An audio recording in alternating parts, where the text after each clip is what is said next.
தந்தை மகன் தூய ஆவியின் பேராலே ஆமேன். இன்றைய செய்தியானது நன்மைக்கும் தீமைக்கும் என்ன வித்தியாசம்?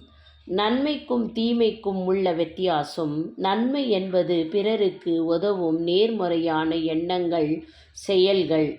மற்றும் தீமை என்பது பிறருக்கு தீங்கு விளைவிக்கும் எதிர்மறையான செயல்கள். இதனை பிரித்தறிவது அனுபவ பயிற்சியால், நல்லொழுக்கம் பழக்கத்தால், நன்மையினாலும் தீமையை வெல்லும், எது சரி எது தவறு என புரிந்து கொண்டு செயல்படுவதில் தான் உள்ளது. நன்மை 1. பிறருக்கு உதவுதல், அன்பு காட்டுதல், இரக்கம், நேர்மை, தியாகம். 2.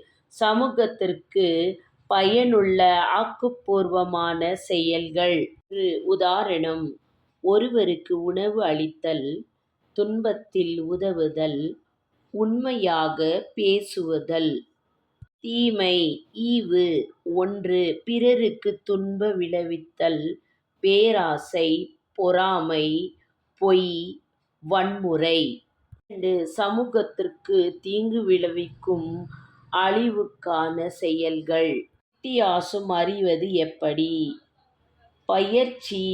எபிரியர் 5:15 கூறுவது போல, தொடர்ச்சியினால் பயிற்சியாலும் எது சரி எது தவறு என்று பகுத்தறியும் மனநிலையிலும் தீமையிலிருந்து நன்மையை பிரித்தறியலாம்.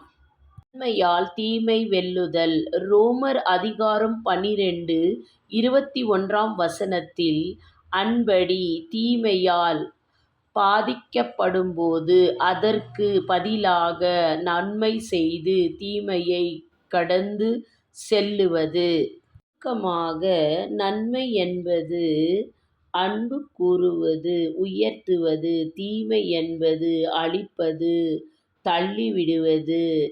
எல்லா எண்ணங்களும் செயல்களும் நன்மையால் பாதிக்காமல், தீமையில் திகண்டு போகாமல் நன்மையை செய்வதால் தீமை அழிந்து போவதே நன்மைக்கு அடியாளம். ஆமேன்.